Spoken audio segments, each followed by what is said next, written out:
Good morning. Good morning. Hey, y'all. Hey, it is good to be here. Good to be back. Welcome to everyone. Hello, no matter where you are in the world, no matter where you're watching, no matter when you're watching. Hello.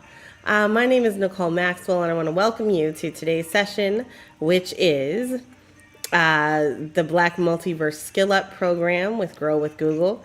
We are skilling up. We are providing people with basics, and that's what we're here to discover and to discuss how to use Google to accomplish some basic things and tasks within your business, and how to really make your business stand out and how to shine using some Google products that you have access to that can help to distinguish you and might give you a leg up on the competition.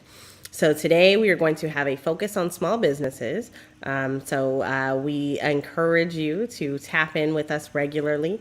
Every Tuesday and Thursday we are here at blackmultiverse.live, and we are providing ways for people to receive some education for free, some things that you may or may not know. Again, my name is Nicole Maxwell. I'm the CEO of Black Multiverse Enterprises. I am delighted to have you here with us today.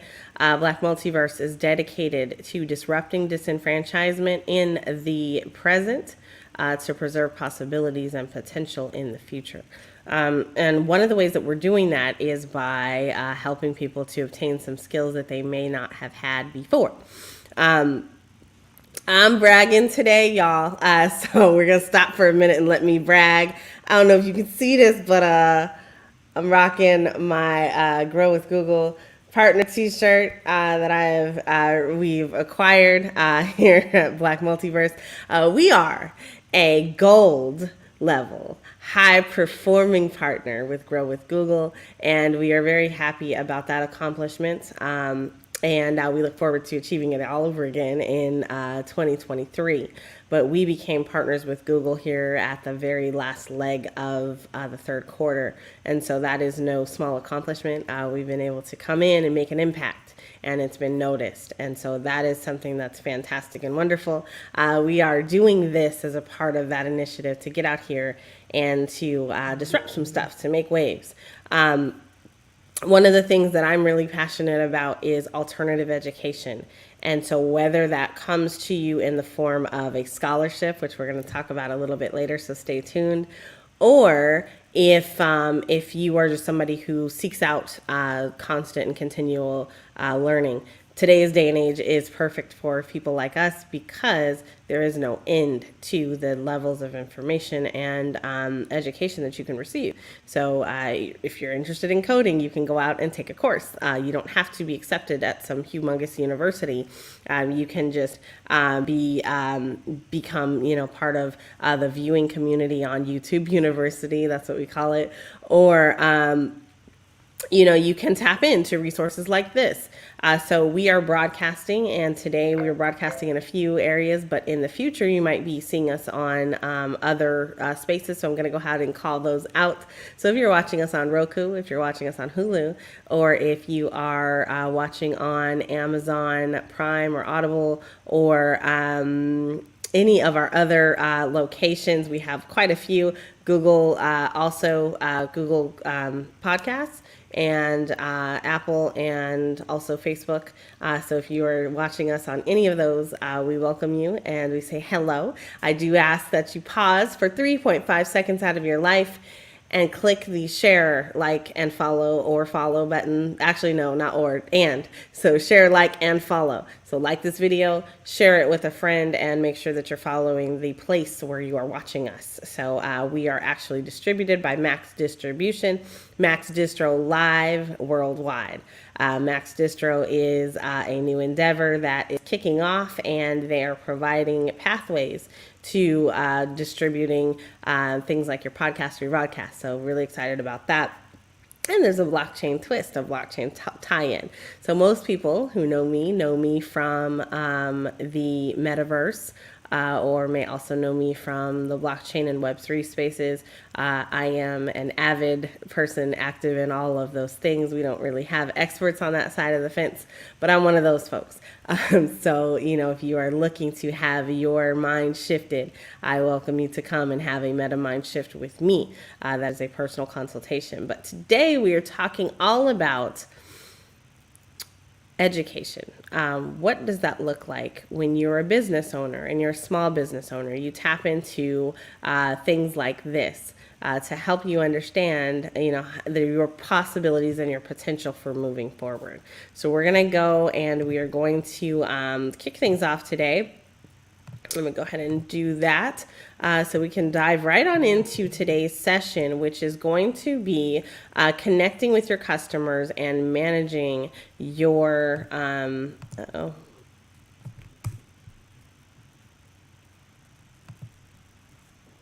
really sure what happened there. So we're going to be looking at connecting with your customers and managing your business remotely. So we are taking a look at this today, and if I can get this to come on up. There we go. Not sure what happened there, but give me just a second. We deal with technology on a daily basis. We love it, and it also has its moments where it doesn't love us, but we love it anyway, right? So we're going to go ahead and let's bring that up, and ta-da! All right. Let's get things started today. So connect with your customers and manage your business remotely. Look, 2020 happened, and we know that, right? So we're on the other side of that now. Some folks are still dealing with things, and we as a community, as a world, we all had to adapt. And so, some of us did that, and it was really easy.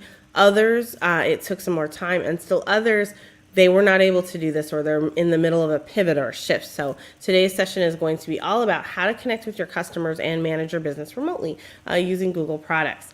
Okay, so Grow with Google is an application, or is a program that helps people to grow their skills, their careers, and their businesses by offering free digital skills training and tools. And that is what we're here today to do.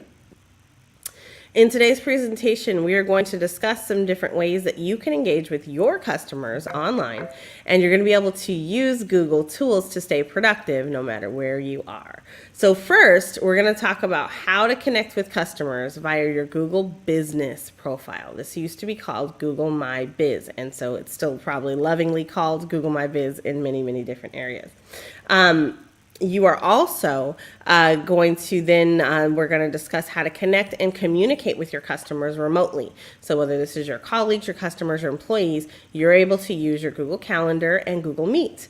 And if you don't know how to use either one of those, I'm going to tell you right now, especially if you're watching the replays on Google or on YouTube, which is actually owned by Google. But if you're watching YouTube, then you may want to pause and go watch the sessions that we've already done on Google Calendar and Google Meet, because those are going to prepare you to actually be able to navigate through this a little bit more seamlessly. They go a little bit more in depth. For today, though, if you continue to watch, just know we're going to go over it, and it won't be as in depth as those two sessions, right? And then finally, we're going to show you how to access files from anywhere using Google productivity tools, which is pretty cool. Lastly, we're going to offer you some suggestions, and then of course provide you with some additional resources. This workshop is going to focus on what Google calls the consumer versions of the tools, right? So they'll be accessed from what you call your personal Gmail account. So these tools apply to businesses, but you're going to be able to access them from anywhere, okay? These tools are available at no cost.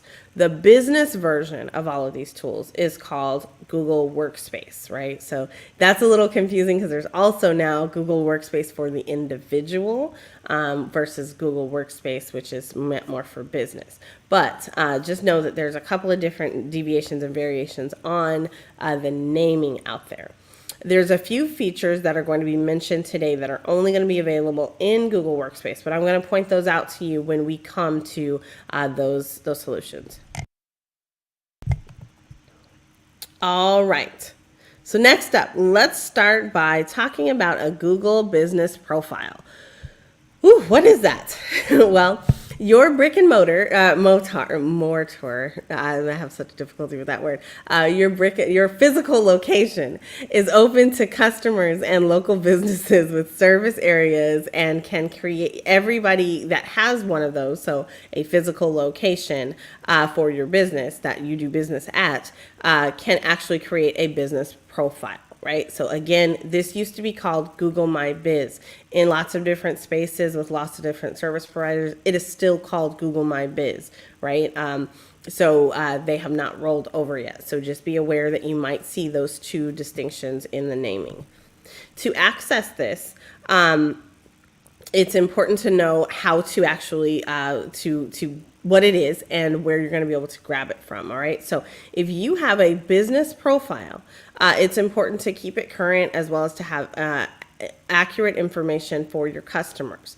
A Google profile is something that is available to you via Google search. And so you're going to be able to use that via Google search and pull up your business profile. Okay, and so that business profile is going to be the same thing that your customer base will see. So imagine that you're driving down the road, and all of a sudden you need donuts, right? And so you want to go to the closest local donut shop, and so you type in donuts near me, and you see Dunkin' Donuts, and you see Krispy Kreme, and then you see Fred and Mary's donut shop. Okay, so Fred and Mary's is that business profile that you have for your personal business that exists in real life. So it's a physical facility, but you're able to go to that, and then your customers can navigate directly from that business profile to your location, or they can pick up the phone and give you a call. Okay. All right. So you're going to make sure that you have not yet, so you're going to make sure that you keep your information up to date. If you have not yet created or claimed a profile, you can get started by going to google.com/business. Okay, you'll follow a set of prompts that are going to prompt you for information about your business. Then you're going to have to verify your business. There's a couple different ways that this is handled, but usually you're going to have to receive a postcard at the location that you've indicated is your physical location. When you get that card, like a week later, depending on where you get mail, you will receive the card and then it'll have a verification code on there. That code is important because that's the only way you're going to be able to verify that you actually are the owner of this postal location that you said that you have business at. Okay. Okay. So a business profile is a one-stop shop for managing your business as it appears across Google Search and Google Maps. Business profiles work on all your different devices, including desktop computers, laptops, mobile devices, and everything in between, so that your customers can find you no matter where they find you online. I, no lie, have actually done this on, I used to have a watch. I forget what kind of watch it was, but it was a smartwatch. And I actually searched for certain things on my smartwatch when I was out jogging. So you can do that. It might be a little wonky, but it does work. They all show a variety of different details that help people who are searching for you to find out information about your business. So why wouldn't you want to fill that out? Of course you do. So like most Google tools, you need to be signed into your Google account in order to create or manage your profile. So if you are signed in, you will have the ability to see any businesses that are tied to you that are physical. Or if you have, if you are not signed in, you may be able to see that business, but you won't see the ability to edit it. And if you haven't claimed access to it, you obviously won't see that either. Okay. If you don't have a Google account, now's the time to set one up while you're watching this. So go ahead, and if you're watching this on replays, push pause. If not, take a few minutes and go ahead and do it so you can catch up with us in a few. You can choose to set up a new Gmail account using an email address, or you can use another email address that you already have. So either way works. If your business or your employer is using Google Workspace, you may have an email address that doesn't look like it's a Gmail account, but it actually is. So if you're not sure, just ask the folks that you work with. If you're a business owner, though, you probably know if you set up a Google Workspace account. If you did or didn't, you definitely have some options. I am actually authorized to support in the Google My Business arena. So if you need help with that and kind of ascertaining whether or not your business is set up, first of all, you can look at Google Maps and see if you see your business there and if you own it. And if you don't own it, then somebody else may own it. So that's a whole thing. So you should definitely get support for that.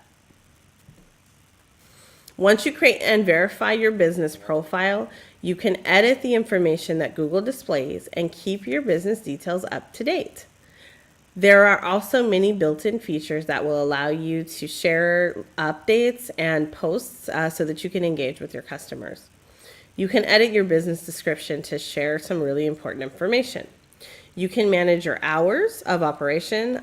You can make exclusions for your personal appointments and for holiday hours or times when you know the store is going to be closed or your space is going to be closed. So for example, Election Day was on Tuesday, and so many businesses shut down for a period of time, if not all day, to allow that process to take place. So if your business was impacted by the droves of people coming to vote, or if you wanted to just resonate with the moment and you took the whole day off, you're allowed to do that as a business owner. So you may have had specific hours that and those hours could be set on your business profile. You can also publish posts. So did you know that? You can publish posts to share updates and then read and respond publicly to customer reviews. We'll share some tips with you to help you with your responses, okay? And you can turn on messages, which is labeled which is labeled chat in your profile. So messaging and chat are the same thing. If you turn on this optional feature, it's going to allow customers to send messages to your business directly from the profile. So right when they go to search for Fred and Willie's Donuts, I don't know what I said earlier, but Fred and Willie's Donuts, you're going to be able to see that Fred and Willie are wanting you to communicate with them. So you can send off a text message to them or a messenger message to them, and maybe they'll respond. And so most businesses who do have this set up respond very quickly, and that's one of the important pieces of actually keeping in touch with your customer base, is being able to respond very quickly. All right, once you have created and verified your business profile, you can add, edit, and remove information directly on Google's search results page. Keep in mind that only authorized people from your business are editing your business information. So you physically have to give access to somebody else in order for them to manage this. The editor must be signed in to a Google account that manages the business profile. So in other words, random people cannot change your business info without having access to your account. So make sure that you keep that access close. All right, so how to start? So we're going to start by doing a Google search for your business name. If your business appears, it should come up with buttons that are going to allow you to edit different types of information. The buttons are going to be called Edit Profile, Promote, and then Customers. Okay, so that's what you'll see if you are searching for your own business. Now, I will say this because we're not going to say this in other words, but if you are a power user, so you have multiple different Google accounts that you administer or that you have access to or that you use for various things like personal versus business, you will need to select between the 2 or 3 or 10 different accounts that you have, using your little avatar or your face up at the top in the right hand corner. So make sure that you're selecting the actual account that's linked to the actual business profile. All right. So let's look up how you can make updates that we mentioned directly from the search results page. All right, so let's look at this. So how to edit the description in the business page. So first off, let's look at the profile. So you're going to click on Edit, and then you're going to click Business Information, and then click on About. On this screen, you're going to see a box that's labeled Description. Click on the area you want to edit, and then a pencil icon is going to appear. All right, so you're going to click, and then that pencil is going to show up. The pencil allows you to make edits and save. All right, this section is going to allow you to edit other things too. So you're going to edit your business name, your categories, your contact information, things like your location information, and then there's a couple of other things you can manage there as well. So get really familiar with the information that you can provide so that you know what information your customers typically see from others and what information you actually are comfortable sharing, okay? All right, it's important that you keep your hours up to date. No lie, 40% of people searching for local businesses are actually looking for them. What that means is they're looking to see, like, when are you open, or, you know, who's open near me, or donuts at 3 a.m.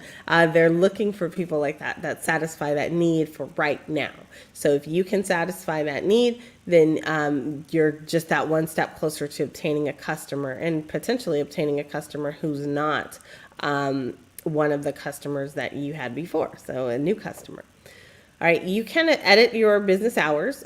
Just go in and click on Edit Profile, and then you're going to select Hours instead of Description. You're going to select Hours. You have several options here. Okay, so when you open with main hours, that means that you have set hours with that your customers can come. So oftentimes this is 9 to 5. Open with no main hours means that your business profile will not show business hours. If you're open by appointment only, then this is probably going to be the best option for you and what you're doing. All right. You can also indicate if your business is temporarily closed or if it has been permanently closed. This is how people kept in touch during the pandemic. So when the business would come down with a case of COVID, then people would actually go in and update their hours. So we're temporarily closed, come back 14 days later, or we're going to be closed for repairs coming, and we'll be back up in 2 months or whatever.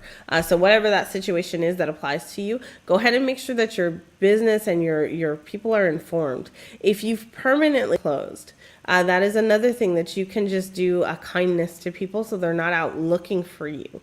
If you're recommending others, then maybe perhaps make a post before you permanently close down the facility. You also have the option to add in holiday hours and more hours, right? So more hours means that customers will know if you have special categories for stuff like, let's say like a happy hour, or, if you're going to allow seniors to come in. A lot of our grocery stores were doing that. So there was a senior hour early in the morning where they could come and shop and be free of kids and other folks. And so there's also things like brunch, because who doesn't like a good mimosa? All right. All right. The third way you're going to engage with customers is via Google, by your Google business profile, is by publishing posts. So you can use this feature to add some timely updates. These posts can be seen on the updates or the overview tabs of your business profile on search and on maps. Also on the desktop and on laptop computers. And so it can be seen in the From the Owner section of the business profile on search and on maps. So what do you want? What would a owner typically say about a business type such as yours? So to create a post, you're going to click on Promote, and then you're going to choose the type of post that you want to create. You'll see a couple of different options there, and you'll see Add Update, Add Offer, and also Add an Event. And so those are the 3 different types of posts that you can make. Each post has different fields, so do what works for you. Put it in the right place. But after you select things, you'll be able to upload screenshots, upload videos, and because you can do that, you'll see the button that says Update Post. So with this type of post, with an update post, you're going to be able to add a photo and a video or a description. And then at the bottom, that's going to link to a page on your website. So you can link out to a page, or you can have them give you a call. So here's an example of the 3 different types of posts and the ways that they can be used. Okay, so take a look at that.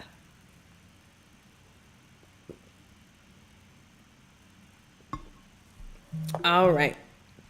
So here's a few different ideas for you to use. So one, an update post. An update post is going to be great for announcements. It's going to be perfect for announcing general information about your services. It'll be cool to update things such as like a new menu, or a new menu item. You can also include a photo or a video. It must be 30 seconds or less. And then link to a CTA, or what we call a call to action. That's a button that somebody's going to click. So you're directing your customers on what to do. You're calling them to action. And then you can also, put out other information as it's relevant to you and your business. An offer post. An offer post is going to be something that advertises like a promotion, something like a sale or a special offer from your business. View offer is the call to action button that is automatically added. You can also add in a video, a post, a coupon code, a link, or even terms and conditions. Event posts can help you to promote upcoming events, workshops, celebrations, fundraisers, and even more. All right, so that's what you're going to do for an offer, and then for the events as well. Okay, so the fourth way, we talked about 3. The fourth way to engage with your customers is by encouraging them to write reviews. The dreaded review. So this shouldn't be dreaded, because if you're providing great service, this is a no-brainer. But Your customers want to tell people about you. So ask for the actual review. So when you are done servicing them, or right before you get done servicing them, ask them for a way to provide them with a link that will get them over to your Google Biz profile and ask them to actually give you an update or a review. So this is something that happens quite a bit. Like, we didn't really, I think as a society, we didn't understand how important this was until services like Yelp came up, right?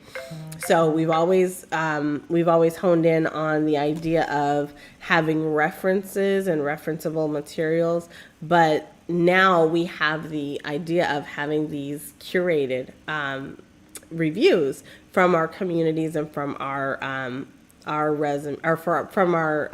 patrons, right? So you're gonna want to make it really, really easy. So first of all, go and find the link. Okay.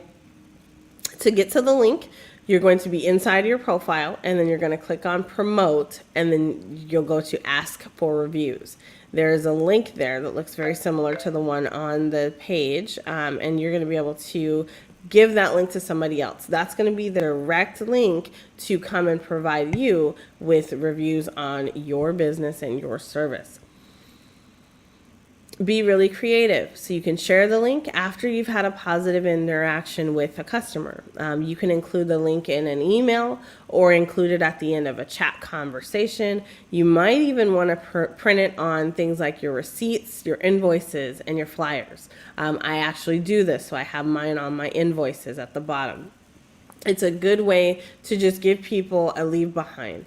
You won't always get happy reviews, and so sometimes things happen in business where everybody's not happy all the time, but we do try to make sure that that's the case, and customers definitely do seek out businesses that have great reviews, so 5 stars. You want to encourage that as much as possible so that you can stand out. All right, tips for responding. Okay, so there are reviews that happen, and when a review happens, it's important that you acknowledge that somebody took time out of their day to provide you with a review. So you're going to want to make sure that you provide a prompt response. So thank you is always welcome and appreciated. If someone responded with a positive review, then you can go ahead and just say thank you. If you remember them, you can talk a little bit about the interaction, but just really thank you is enough, right? Now, prompt responses are going to show that you're paying attention to your customers, and you don't have to respond to every single positive response. I will say you don't have to do that, but until you have over 25 reviews, it is important that you are active and that you're telling people that you are here and that you see them. If you do have time to do it, when you do have time to do it, keep it short, keep it simple, keep it sweet. Maybe share some new information, invite them to another interaction with you, or invite them to bring their friends. Just use a forward-looking statement like, oh, I look forward to seeing you in the future, or we look forward to seeing you next time you come back in. Do not make your response a sales pitch. So don't say, come buy this one for $5.99 over here. Like, you don't need to be a salesperson in this instance, but do be cordial, right? It's not the right place, and Google does not like when you are including incentives or advertisements there. So don't do that. All right. So you can reply to someone just by clicking on the reply button when you see their actual post. All right, so we talked about positive reviews, but now we're also going to talk about negative reviews, right? So at some point, someone is going to say something negative about you and potentially your business. No one wants negative reviews, but it's important that you understand how they work and to keep them in perspective. If the majority of your reviews are written by happy customers, most future customers are not going to be impacted by a negative review. But if you have a lot of negative reviews, then maybe take that under consideration also. If you're unable to remove a review unless it's violating one of Google's policies. but you can publicly respond. So this is your chance, this is your opportunity to save grace and also to address the situation. Be cordial, don't make it personal. In the event that it was a mistake, then own it, be responsible for it, and then just be honest with it. However, this does not mean that you need to take full responsibility for things that were out of your control. A good example of this is if your company guided a hiking trip, and that hiking trip was canceled because of a torrential storm. That's not your fault. You can't control the weather, but you can show compassion, empathy, and then talk about the situation and how the situation was addressed, perhaps if that's appropriate. Never reveal personal information, never reveal personal details. Show some empathy for the customer, express disappointment, and then clarify what your inclement weather policy is if you have one. Just say, this is against our policy to provide refunds due to this, but we do look forward to seeing you back on a sunny day, or, find a way to address it. I just was winging that. I don't know if that's a good response or not, but that's something that I would say.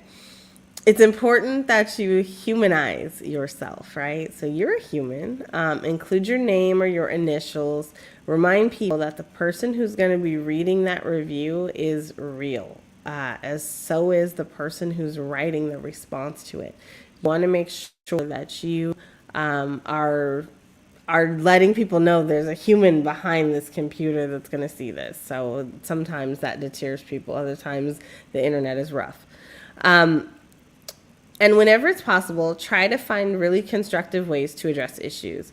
If a customer's issue is satisfactorily resolved, then they may consider editing or amending their original negative review. So, I could go on about the stories I have about this one, but I'm not going to, because there's a whole lot I could say about this process and how it is. I have great ratings as a reviewer out on Google, so there's a lot that goes into achieving a good review as well as providing one. So, just be cognizant that not everybody is actually caring about you or your business, or the fact that you're a small business and struggling anyway. So there are some things that you can do to make it a better scenario, but just move on, I think is what it is. So thank you for your input. If you've received something that is too much, that may be a good response depending on the scenario. All right. Do you feel like you're ready to respond to your customers' reviews? Wow, this is the best hamburger I've ever tasted in my whole life. I'm going to go tell all my friends. That's a review you want to respond to. So let's give it a try. You can write your guesses in our chat. So no matter where you're watching us, if you have the ability to chat, go ahead and chime into the comments. What would you say to this review?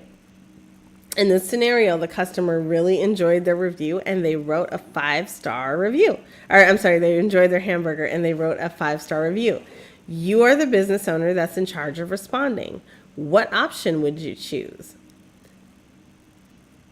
All right, so number 1 is thanks. Number 2 is thank you for your kind words. We're so glad you enjoyed your meal. We look forward to seeing you again, Joe the manager. And number 3 is nothing. So, wow. All right, so number 2. So number 1 is maybe. So maybe you might want to say thanks, perhaps, if that's your way. On the other hand, when you're responding to customer reviews, this shows that you're paying attention, but also a really short response like this doesn't really go far with the customer. So they're just going to see that, yeah, you saw it, but you were busy. And that's what it comes off as. The second one, this is a great response. You demonstrated that your restaurant is paying your attention to your customers. You're very polite and you're also very friendly. And it resisted the temptation to offer or provide an incentive. Number 3, nothing. Well, If you say nothing, that's okay. You don't have to respond to every single review. However, it's certainly fine to send a short and sweet thank you, like number 2. But if you don't have resources because you're busy cooking the best hamburgers in the world, it's okay not to respond to every review. But try to get to as many as you can. This is a great job for interns to do if they're wanting to kind of see how the whole marketing thing works. All right, now let's try the opposite. So now we've got the worst hamburgers in the whole entire world ever. So this was the worst hamburger I've ever tasted in my life. I wish I could give you 0 stars. We've all seen those. We may not have gotten them, but we've definitely seen them out there. You may have given them to somebody also. Do you feel like you're ready to respond to this type of review? Let's give it a go. In this scenario, a customer is not happy with the hamburger that you created that tasted like rubber. They wrote you a scathing review, and you are the business owner who's in charge of responding. What are your options here? What are you going to say? All right, so number 1. Let's give it our all. Dear angry customer, try cooking your own hamburger next time, you big meanie, and you're such a terrible tipper.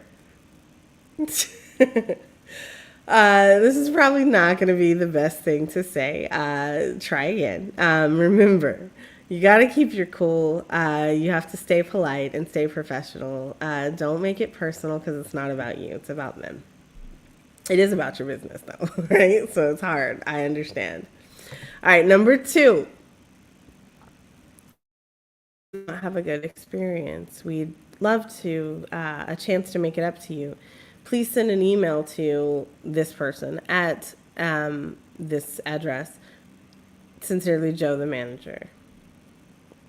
Well, this was a really good response. You're demonstrating that your restaurant wants to keep your customers satisfied and keep them coming back. The review gives the irate customer additional options and you an opportunity to actually interface with them more and find out about what you can fix in your business, as well as what you can do to have them walk away with a good experience. Also, this gives you an opportunity to ask for an updated review after the solution is satisfactory.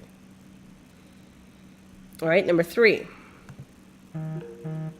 It's all about you. This week, we're offering 20% off of reservations for both brunch and a free dessert if you mention this ad. Didn't even acknowledge the fact that you said that my hamburgers were terrible. I'm going to give you half off or 20% off or 50% off, whatever, of the hamburger that you didn't like in the first place.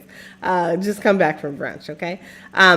This is not the best way to go. It does not address the concerns of the customer in any kind of way, and it offers irrelevant promotional information and also doesn't offer a good path for the person and you to connect and follow up with each other. So think about that. Think carefully. Which one would you choose out of the 3 options that are given? There's definitely more scenarios available to this type of thing, but we only have so much time. So maybe I'll do a class on that. It's how to respond to bad reviews. Although I don't know because I haven't gotten any. All right. So how to enable messages. All right. So last but not least, we're going to talk about messages. So messages, again, the chat feature. The chat comes to you as a message. And so this is the feature where your customers get to connect with you directly from search and from the map, like Google Maps. Messages let you connect with your customers quickly, okay? However, you need to have the staffing resources to promptly respond. If Google's system is detecting inactivity, it may automatically turn it off to avoid negative customer experiences. How? So that's AI at work, right? So it's going to indicate whether or not you've actually been responding with people who need to be responded to. All right, in the past, you've needed to provide a phone number, but that's not the case anymore. The feature does need to be turned on.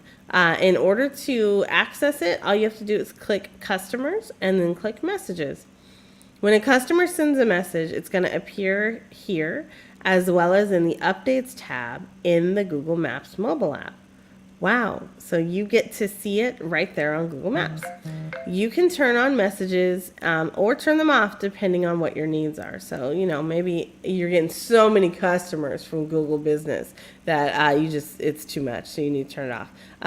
You can do that, but also be mindful that if you have multiple people who are managing your business profile with you, that each one can message customers. So who do you want in front of your customers? That's something to consider.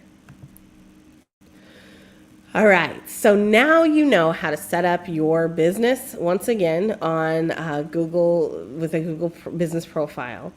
You now have seen how to chat and how to respond to incoming messages of thanks or accolades from customers, as well as how to deal with a few things that may be a little bit more of a prickly situation. Now we're going to talk about ways to use some of the tools that you have available to you, which are Google Calendar and Google Meet.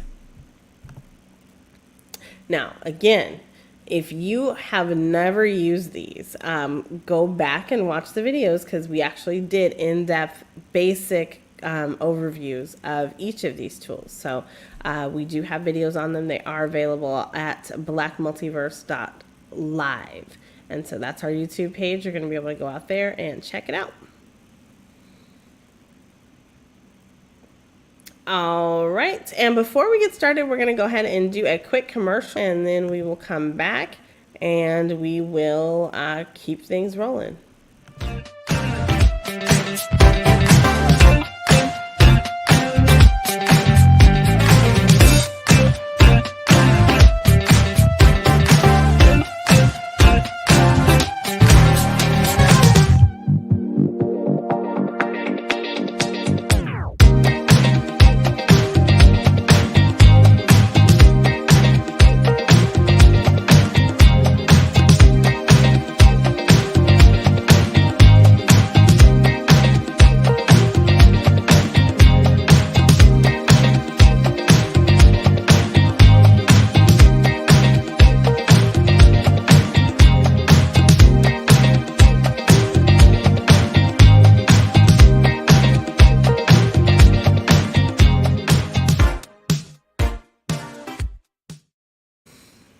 And we're back.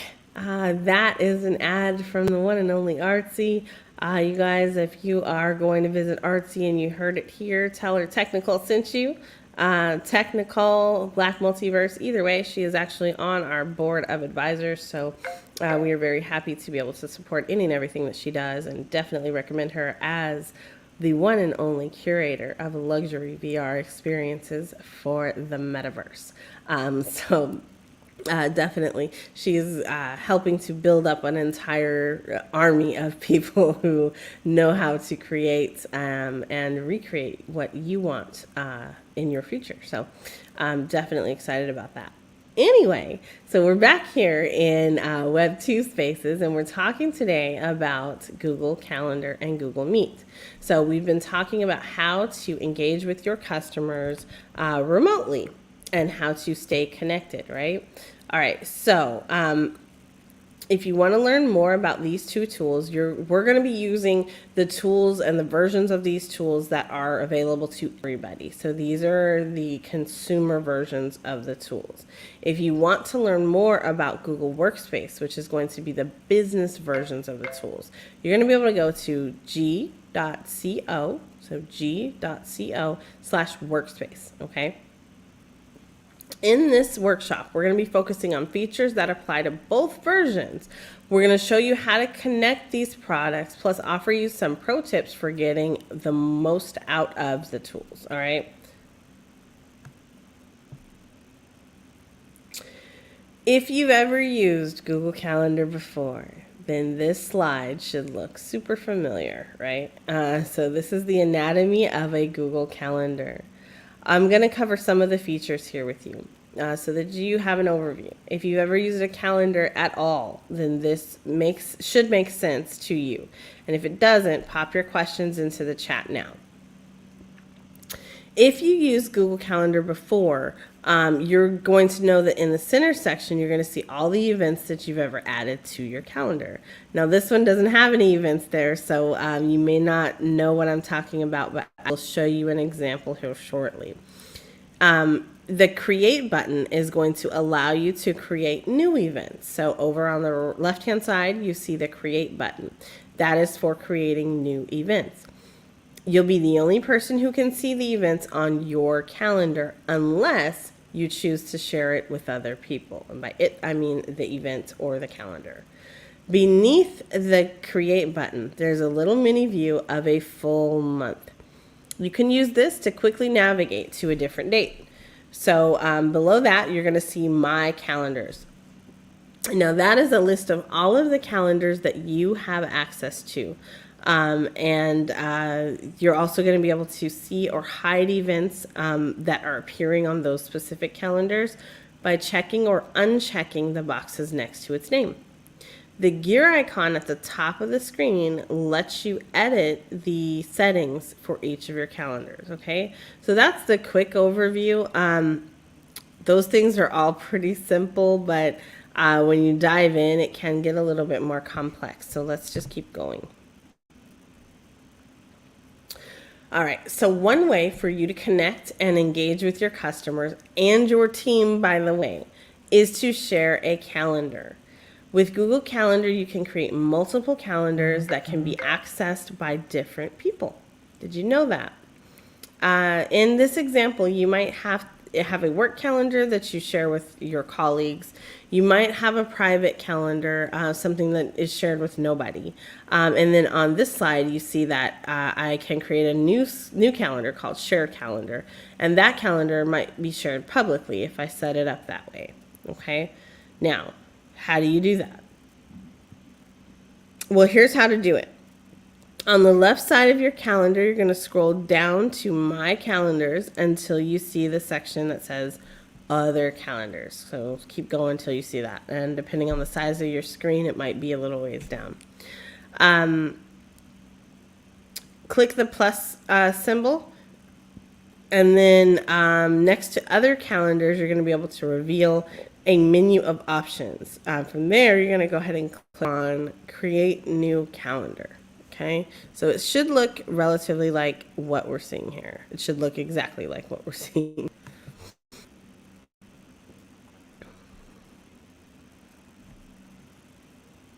All right, so what about this calendar now? So when you create a calendar, it's going to be private by default.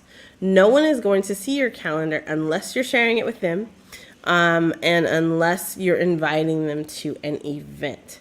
When you create a new calendar, you will see the sharing options, but you can manage that sharing at any time, okay? To do that, look for the calendar that you want to manage under My Calendars. Hover over the calendar name, and you'll see the three icons, the three dots, okay? Clicking the dots reveals a menu of additional options. You're going to click on Settings and Sharing from there. So if I'm going too fast, either pause the video if you're watching us on replays, or wave your hand and tell me to slow down. Okay. Clicking the icon reveals on a menu of options. So click on Settings and Sharing. Now that you see the calendar, you're going to scroll down to a section called Access Permissions for Events. From here, you're going to be able to select a checkbox to make your calendar publicly viewable and also to get a shareable link. And so you can put that link up on a website and have people subscribe to it, or you can share it in a group, or you can share it in an email, or you can share it with specific people directly from this space, right? The Google Calendar features that have been displayed so far are available in every version, including the consumer version of the tool. So everybody has access to do what we just did. If you use Google Workspace, it's designed for business users. So you're going to have extra features, which this is awesome, right? One challenge for a lot of people is time management and managing work hours. This can become especially challenging if you attend a lot of meetings and if you work with people across multiple time zones. The workspaces can help do this. One feature is going to be called appointment slots. You can create blocks of time that are divisible into multiple appointment blocks and then share them with people so that people can reserve an appointment slot. So, yeah, did you know that you can actually use your calendar to manage your appointment calendar and will opt into appointments at regularly set times and schedules that you want them to have? So, those intervals are things that you're defining. It would be really, really useful inside of your company if you're managing many team members, or it could also be really cool to use it as a sales tool, allowing potential customers to book some time with you to discuss upcoming projects, initiatives, and other things that you have going on. Google Workspace has event categories such as focus time and out of office. This can be used to prevent others from scheduling meetings when you are unavailable, right? So you can just block it out.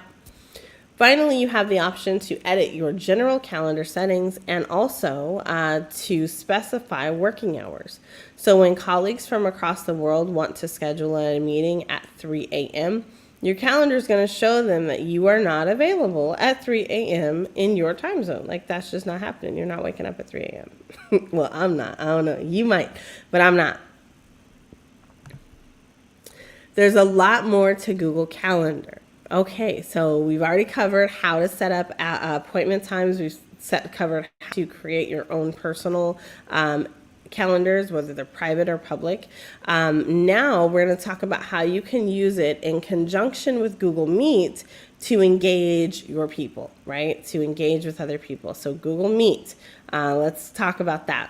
When you're creating a calendar event, you're prompted to enter details, invite guests, add documents, add notes, schedule notifications, and then so much more. The way that the calendar event page is set up, you can just go boom, boom, boom, boom, boom. Go straight down the list and then fill in all the details of your event from there. Just make sure that you're clicking on everything and addressing everything that's in there, and you'll have a comprehensive meeting that will have information that people want to actually read, okay? When you create a calendar event, you're prompted to enter on all those details, but there's a big blue button that says add Google Meet video conferencing, which allows you to add a video conferencing or video meeting or webinar, as we like to call them, to the people that you've added as guests. So they will make it into a Google Meet instead of a Zoom, right? Everybody's zoomed out. After you add the Meet video conferencing button, a URL is going to appear. Now that's going to be the URL that people just click to come into the meeting. If they don't click the add Google Meet conferencing button, but you want to add meeting guests, you can automatically create a Google Meet link too. You can also remove it, but it does automatically come in. After you save the meeting on your calendar, everyone you invited is going to receive an email invitation. The invitation will include the Google Meet link that they can use to join the meeting. If they are also on Google Calendar, then the event will automatically be appearing on their calendar too, because they've opted in. People have the option to accept the invitation, decline the invitation, or to just stay non-committal, because that's how some people roll, and just say maybe. But they can also propose a different time or date using the calendar feature. One thing I do want to say is that when you click on invite, it does ask you if you want to send it outside of your organization or not. So if you're sending that invitation to people who are not included in, don't have the same domain as you or are not in the same workspace group as you, then it may ask you if you actually want to do that, or if you just want to make updates and not send those updates out. So those are options that you get. If you've created an event that includes a Google Meet, you're going to be the host. So when it's time to launch the meeting, all you have to do is go back to your calendar and then click on Join with Google Meet. Everyone that you invited to the meeting is also going to be able to access this link from their calendar, or they may actually just click it from their email invitation. Or if you go to meet.google.com, You can also click on any pending meetings there and click start. So like you'll see it show up on the right hand side. It'll have the name of the meeting for you. Okay, so this is what it looks like when you're joining a Google Meet video call. As you can see, it works best on your desktop and on your mobile devices. While not every computer has a built-in camera, nearly every smartphone surely does. So at some point, you will get folks who want you to be on screen. There's a lot of people who are very big on having that personal interaction these days. So even remotely, they're trying to retain that sense of of connection with people. So just depending on what meeting you're going to. Now, if it's a meeting you're running, you may not want to be on camera. And so for me, I choose my meetings very carefully. If I'm on one day, I may not want to be on another day, and so forth and so on. But it just depends on the day. And I look forward, again, because I am all about the future and the metaverse, I look forward to the day when I'm going to be sitting here, and if I don't feel like, something looks right today, I'm going to send that avatar in my place instead of me, and she's going to look amazing no matter what. So, anyway, so Google Meet controls. Icons that you're going to see across the bottom. Okay, so once you're in the meeting, this is what it looks like. Okay, so you've passed through and you've set up your camera, you set up your microphone already, and now you're inside the meeting.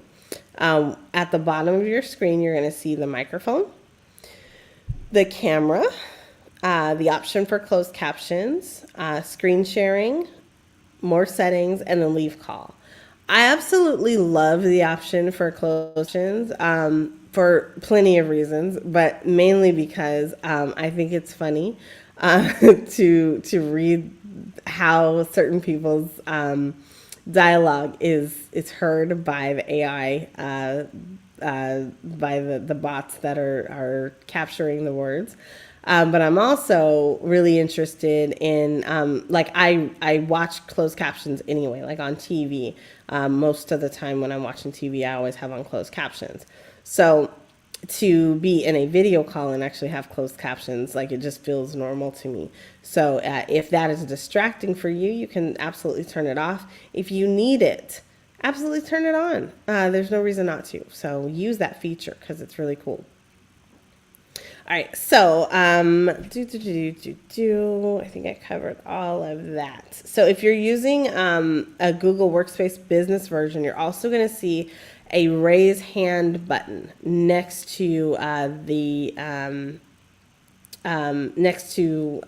options at the bottom. You'll see a raise hand option.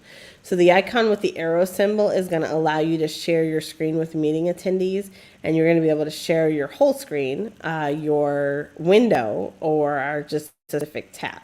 So you get three options. The three-dot icon is going to allow you to access other options such as your layout, the background, effects, audio, video settings, and more. And then the red icon lets you leave the call. So it's a call, and you're going to be able to leave it. One thing that you need to be aware of is that some of these features are changing or have changed depending on where you're accessing them. So Google Meet and Google Duo have joined forces. So that app is now one. And so Duo was kind of the fun family version of video conferencing. And so it's been retired and it has been replaced with Google Meet. And now the features that we used to have in Google Duo are now available in Google Meet, the personal version. So I can change, I think it's in all versions actually, but I can definitely, in the personal version, I can change my background. I can change my avatar face, what I'm displaying, and I can put some 3D things there. And then I can also add in, I can augment my face a little bit, and I think I can add antlers and things like that. But the filters are in full effect on the personal version. So you can have a little bit of fun conferencing that you are having as well. So those are ways to show up and enjoy your meeting a little bit more than you normally would. At the bottom of the screen, you're going to see another set of controls on the right-hand side.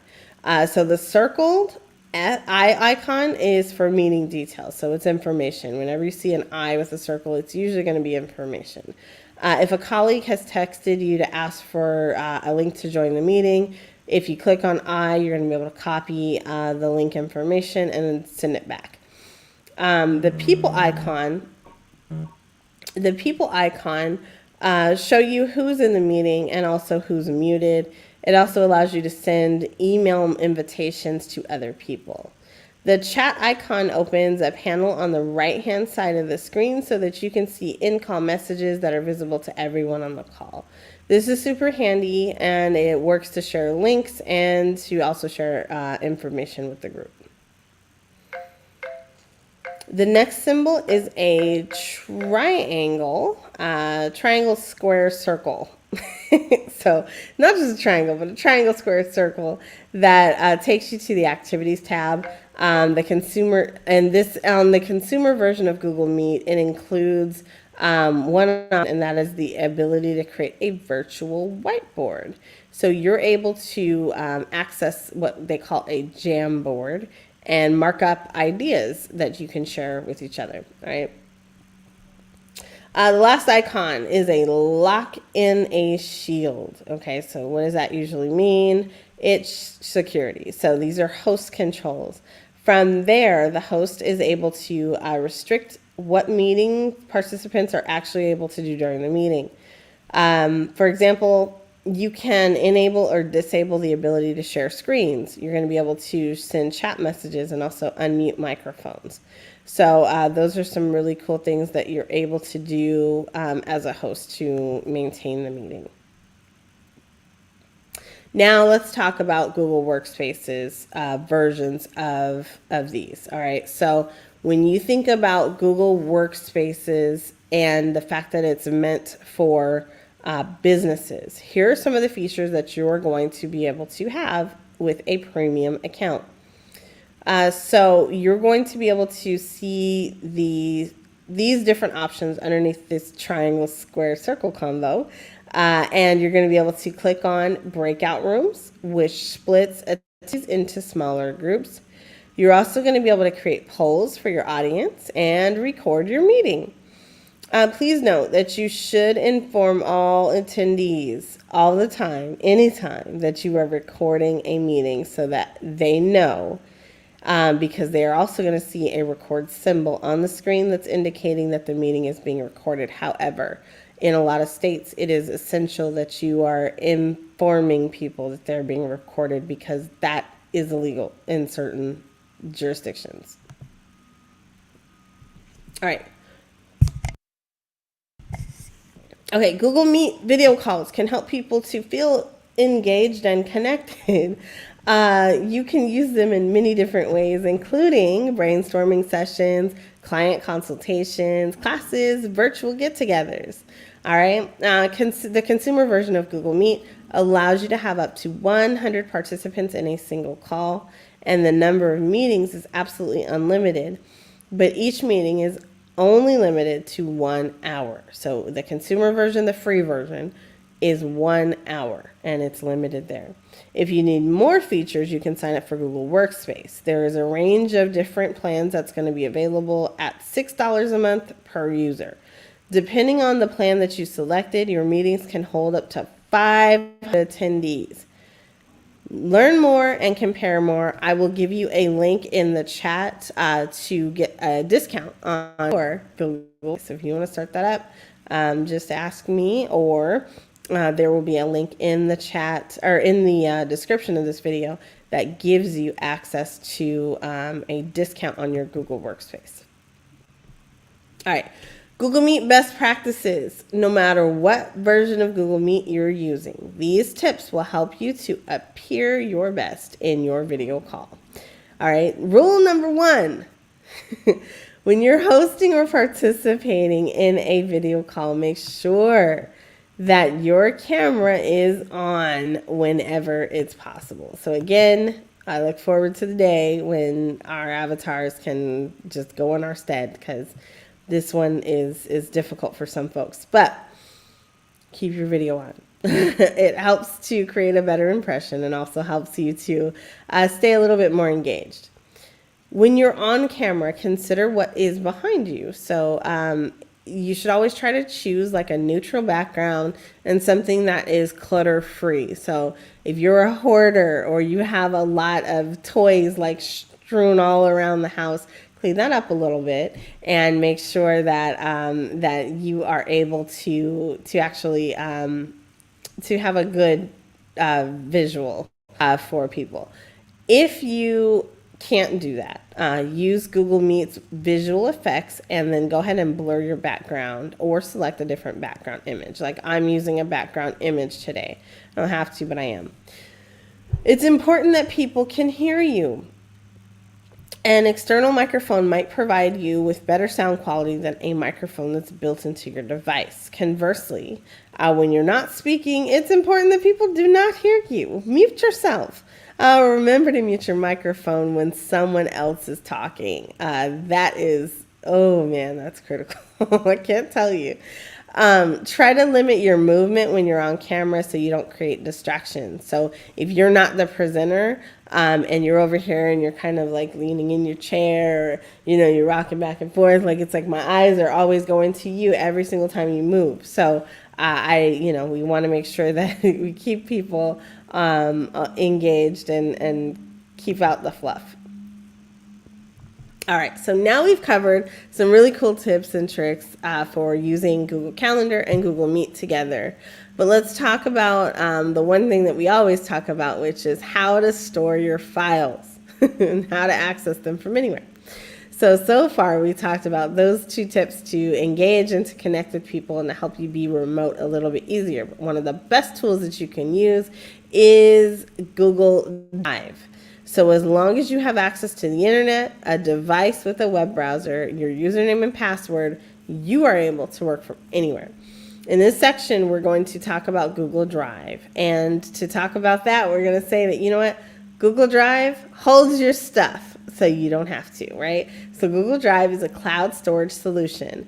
You can liken it to a giant online file cabinet that holds all your digital documents, spreadsheets, presentations, emails, and other things like your PDFs and your videos and your images and photos and things like that, right? So if you're already logged into Google, which at this point you definitely should be, you are using a Google account, that tool is going to look like this. So up in the upper right hand corner, go ahead and click on the app icon, and that's going to be it's like a dial pad, not four. It's like a dial pad, and it looks like 9 little circles. So it's a circle with 9 little circles in it. It's a dial pad. That's what I call it. You're able to click that one time and then find the drive. All right. So the apps that you use most are going to appear first. But you can also drag the apps that you want, drag them right where you want them to be. And those apps will be in whatever order you want them to be in. If you can't find the apps menu or can't find Drive, just go to drive.google.com. Okay, drive.google.com. Once you're accessing Drive, you can upload and download files. You're going to be able to control the access. All of your files are going to be private by default. But you can share them with specific people, with groups, or, you can even make some stuff public. So just consider like what you want to do with your files. All right. Google Drive is file agnostic. You can upload almost any type of file into the Google Drive, whether or not it originated from Google Apps or not. So even if it's not something that was a Google Doc or a Google Sheet, you can put it in your Drive. That means you're able to upload Microsoft Word, Excel, spreadsheets, photos, videos, and more. You can create files with Google's tools, such as Google Docs, and they'll automatically be saved in the Drive. You can also export them into other formats, including Microsoft Word and PDF formats. Google Drive allows you to create your folder and your subfolders to help keep you organized. You have the options to share individual files or entire folders if you should choose to. You can select a range of access options from read-only access to edit access. If you can't find the file you're looking for, just use the search bar on the top of the screen and then search for a variety of different ways to find which are the, so you can search by keyword, by file type, file owner, a different label or location, or even more, right? So Google Drive is like the one-stop shop for literally everything. It's awesome. All right, so let's look at another feature that makes collaboration much easier. Once you create a document, you may want to share it with other people. So to do that, once you've uploaded a document or you've created one, you can share, and you're going to be able to share that document. So let's say that we're creating a Google Doc. You can share up in the upper right-hand corner of that document, and then just click add in their email, and then assign what level of privilege you want to give them. So what permission do you want to set for them? And you're going to be able to do that and then send it off, and it will send them a notification that says, hey, blah, blah, blah has shared a file with you, and it's located blah, blah, blah here on Google Drive. And then they get a notification, they get that option, and they share it and all that, okay? So another feature that, that is very cool is called comments. This allows you to highlight and share particular words or sentences or sections from a document with other document collaborators. So you can create comments that are for your own reference. You can them to point out items in the document to specific people. And then here's how you're going to do that. Okay, so if this is really beneficial, so I had to redline a document, and it was redlining a contract. And so I mean that in that term of that version of that phrase is common to contracts. So when you're going through and editing a contract, that's what it's called. But I needed to do that with a contract, and so I used Google Docs to go through a contract before it was able to be signed, to make sure that, you know, some things were changed and updated and verified and validated before we actually did that. It was a long, grueling process, but man, if I did not have Google Comments to track my thoughts, then that process that took 8 hours with this particular individual would have been at least 40.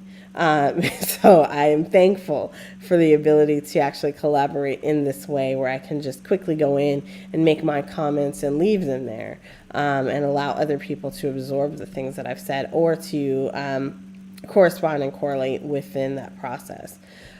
So we're going to go ahead and do this. So how do you make a comment? So first up, you're going to be in a document. So create a new document if you don't have one. Type some words, and then you're going to highlight a word or phrase, and you're going to, over on the right-hand side of your page, you will see a symbol, and you're going to be able to click on comment. So in this particular document, you see that there is a phrase that's highlighted, and I believe it is, do we have a reservation yet, a restaurant reservation yet? And then to highlight this, you're just going to click it once, drag until the end, and then go ahead and highlight it. And then you're going to be able to, at the top, there's also a comment option at the top. So at the top, click on comment, and that's going to be a plus symbol there. Okay, and it looks like a plus symbol. It is a plus symbol. That's what it looks like. That's what it is. Click on that, and then everyone with access to this document is going to be able to see that comment and the place where you had that comment. You can also alert or assign people to your comments, and I think this is pretty cool. So we had a directory of people that were working on a specific project, and those people, you know, we had already listed out everybody's name and their phone number on this particular document. But we had new people come in, and so I was able to create a comment that showed them how to come in and add in their phone number. It requested that they add in their phone number. So by doing that, I was able to just mention them, and you mention with an @ symbol. And so an @ symbol allows you to place the @ symbol, someone's name or someone's email, and it will mention them. So it'll shoot off a note to them that has them come into the document and shows them that, hey, somebody said something that you need to be aware of.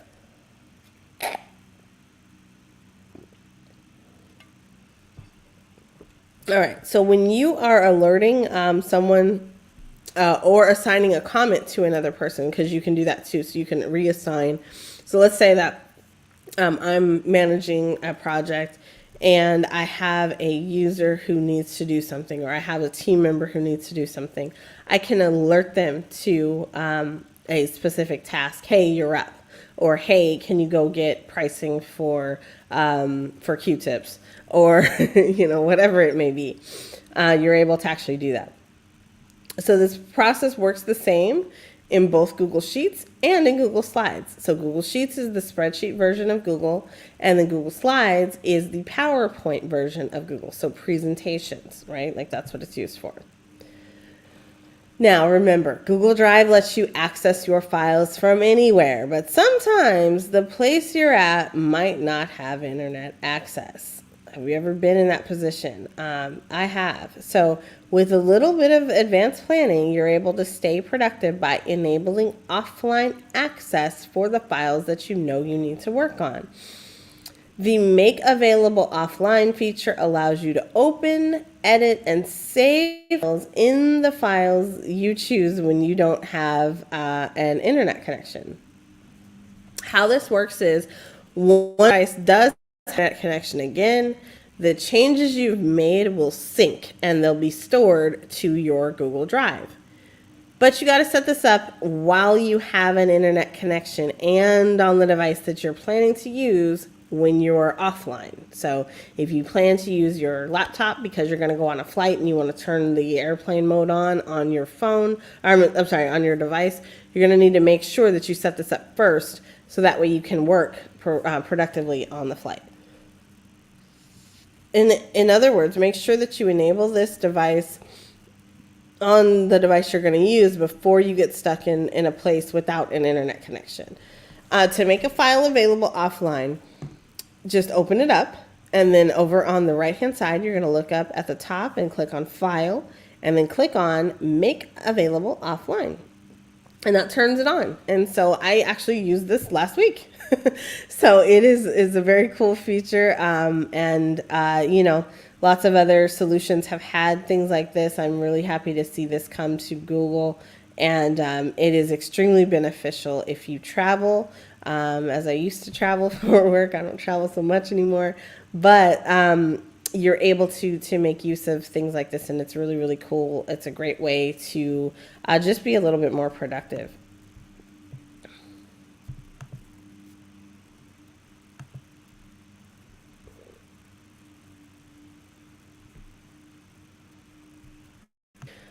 All right, so let's go ahead and wrap things all the way around, right? So we're gonna complete the circle of life here.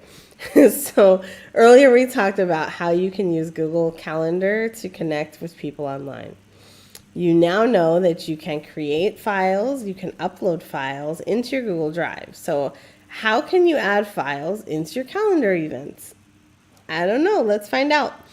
All right, this screenshot is going to show you an example of the event from earlier slides. So what we created a few minutes ago, it's here. All right, when you open up that event inside of Google, whether you're in Google, you're in Gmail or anywhere else, you're going to see, and a lot of other apps too, you're going to see a paperclip icon. Okay, so that paperclip icon is what we call attach. And so that allows you to search for a pop-up that allows you to search for Google Drive and for other files that you might want to upload. So you can upload a file directly from Google Drive or a file from your computer to add into the event, and it will automatically be saved in your Google Drive too. That's important for you to realize and remember that when you are doing this type of function, it automatically is saving that stuff to your Google Drive. So depending on space and requirements and things like that. Like you may want to go in regularly and clean up your Google Drive because you are limited to a certain amount of space depending on which version of Drive you have available with whatever, if you're using personal or a Google Workspace version. Okay, so guests who are invited to see this particular event will be able to see and comment on the documents that you attach to this calendar event. If you want to give them access if you want to give them edit access, you're going to need to share the document with them. So they are going to be able to comment, but not able to edit. All right, so the final piece is how you're going to add your Drive documents to a Google Meet video call. What? So there's more than one way to do this. It's really easy. So you have the document. Once you have the document open, for example, the Team Sync meeting notes, you can click Present to Meeting icon at the top, and that is going to allow you to show it within a meeting. It's going to look like an arrow at the top. So right there, that's what that icon looks like, okay? You may see your meeting listed, and if you don't, you can enter the URL for the meeting that's found in the calendar event. You will be asked if you want to share the document in a new window, a tab, or your whole screen. And then we're going to share the tab with this Google Doc. And so that's something that you.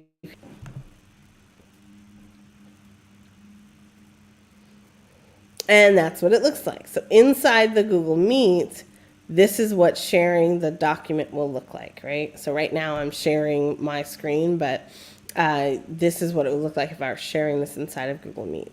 The Google Doc, which is saved in Google Drive, appears in the main screen of the call.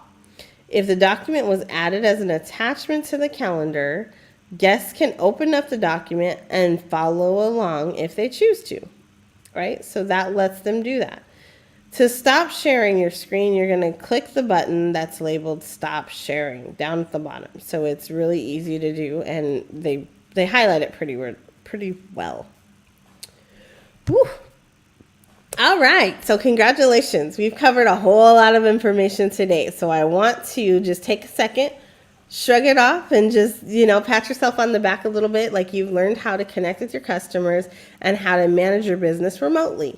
And that's what we covered today. So I'm going to recap what we went over. All right, so So make sure that you're keeping track of all the things that we went over today. You're going to be able to rewatch this video if you're watching anywhere in the world. I want to say thank you for being here. I also want to say thank you for staying tuned in, and to all of our viewers, all of our listeners. We see you and hi. And then I also want to say that wherever you are, stop, like, and subscribe, and then reshare this information with somebody who needs it. This is free. It's a free way for people to skill up and be able to add information onto their resume to help them get into a better than entry-level job. So help someone else out with the information that you're receiving here today. All right, so what did we cover? We covered how to and what was a Google profile, also previously known as Google My Biz. We showed how to update your business profile. We created a shareable Google Calendar to help people connect with you.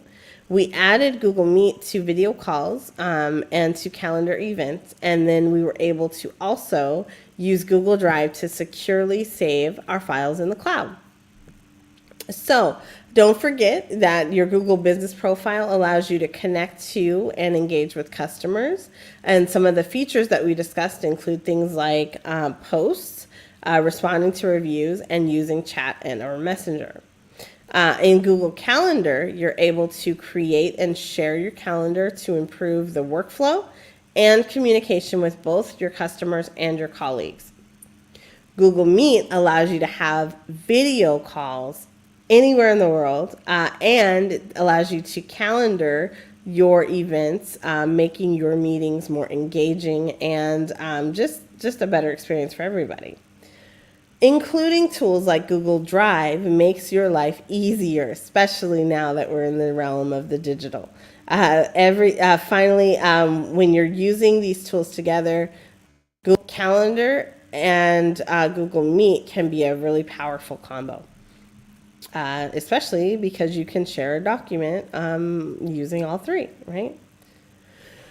Okay, so think about that. Now, what is your action plan? How are you going to use the tips and the tools that you learned today? How are you going to be able to go forward and think about how you can be what I like to say is a little bit more technically savvy? How can you do that in your business? Take one moment and think about all the different topics we covered, and then write down at least one thing that you're going to do, one thing that you're going to start either today or at the start of your next week, that is going to be a part of your action plan. If you are in the meeting, I want you to share this in the chat if you're comfortable. If not, just make sure that you're doing it so that you can think about your business, think about your projects, think about your homework, depending on where you're sitting in the spectrum of people that we're talking to. Think about how you can use the tools that were given today. Now, I mentioned a whole lot of Google tools in this session today. I wanted to make it really easy. So grab this screenshot.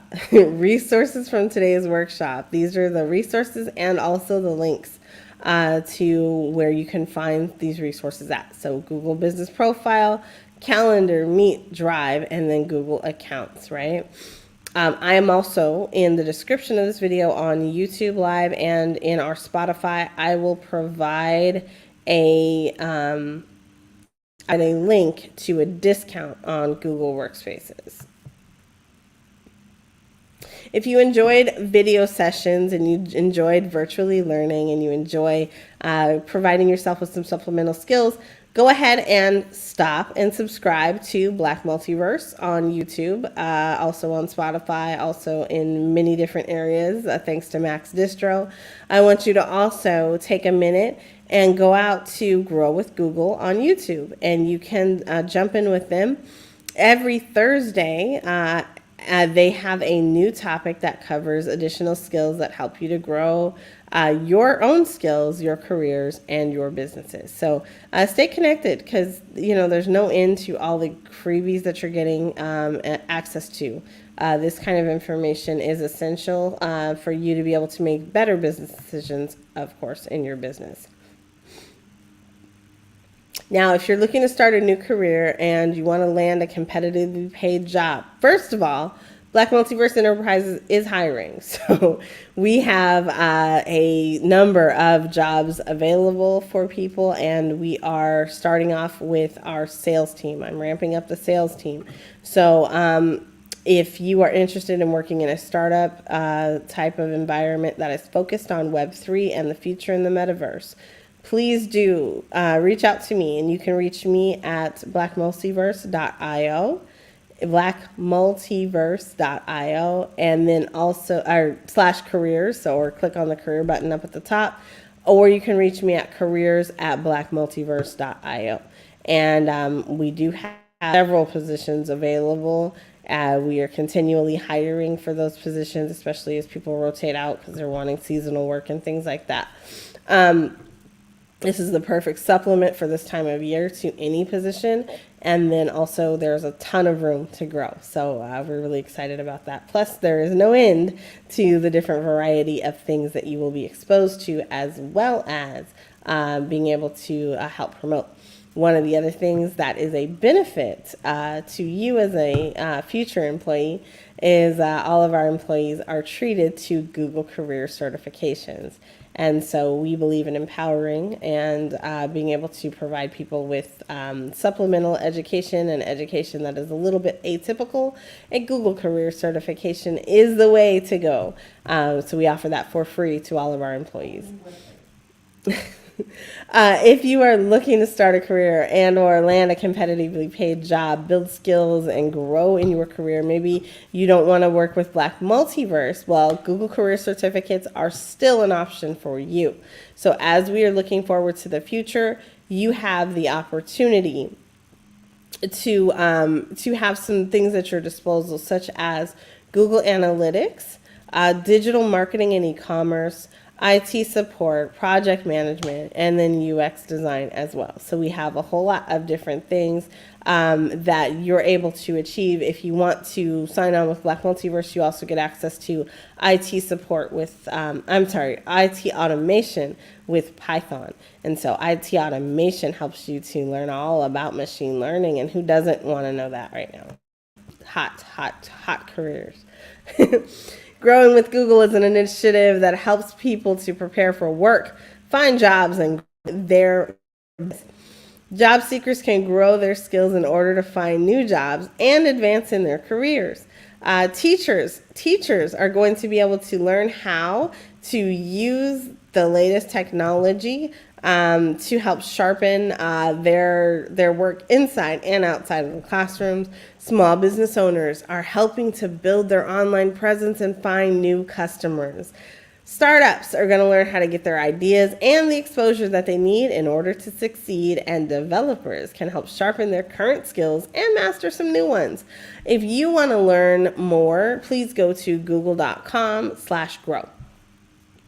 And that is all that we have today. We almost used up that whole entire 2 hours. So I want to say once again, thank you guys for being here. Thank you for jumping in to think about your future a little bit, as well as to think about how you can use Google to become a little bit more technically savvy, as well as how to grow in your skills and grow with Google. My name is Nicole Maxwell. I am delighted to have everyone here today. Thank you. And once again, check out the t-shirt. Woohoo! Grow with Google Partner. Woohoo! I'm excited. And so, we are going to be here every Tuesday and Thursday from 10 a.m. to noon Eastern Standard Time. We have a grow program. This program is Google Basics, and that is the Google Basics series by Black Multiverse. We are coming to you every single Tuesday and Thursday from now until the end of the year with some tips, some tools, some tricks to help you to effectively manage your business or utilize Google tools to help you skill up. So that is what our basics program is doing.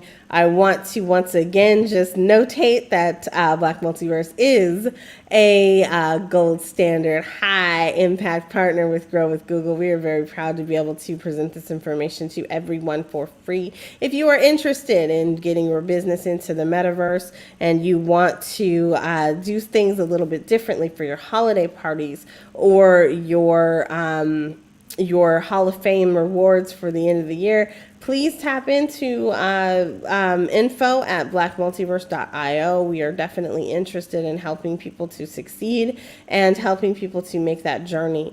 My name is Nicole Maxwell, and I am also the owner of Technical Consulting, and so I help people to discover the decentralized metaverse. If you would like to have a opportunity to bring your workforce, your small business, your practice into the metaverse, please reach out to me, because the metaverse is being built up now. It is being built up around us every single day. And we need to be at the table, and we need to make our own tables now, because the future is coming. It is being built up every single day, with and without us. So I want to thank everybody for being here. Thank you. You can reach me at metamindshift.com. I also want to say hello to the Black Business Olympics. Black Business Olympics is kicking off November 14th through the 20th at 8 a.m. Eastern Standard Time. It will be going for one entire week, showcasing Black business owners in what they do best, and that is educating and providing their expertise around the globe. So make sure that you tap in. If you are not, it will be hosted on the Black Business Network. I also want to say thank you to all of our sponsors, and we're quickly just going to say, hey.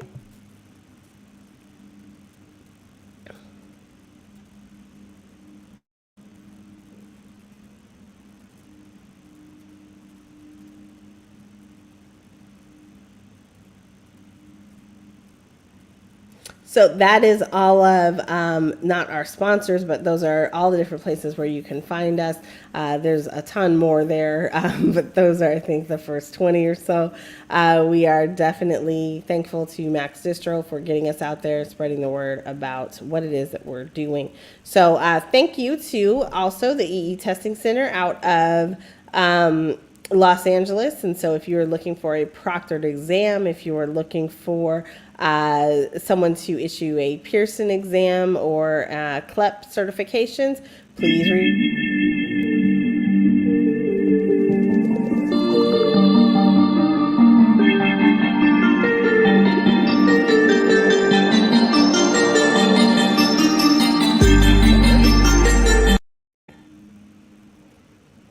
All right. And I think that is everybody. Thank you to Artsy and thank you to Black Multiverse. Thank you to the Black Business Network, Black Business Expo, and the Black Business Olympics, as well as to our executive production staff, including Nicole Maxwell and Mark Lee. Thank you so much to everyone who supports everything that we are doing here at Black Multiverse, as well as the Blackverse family. I see y'all, and thank you and appreciate all of you guys for tapping in as you always do.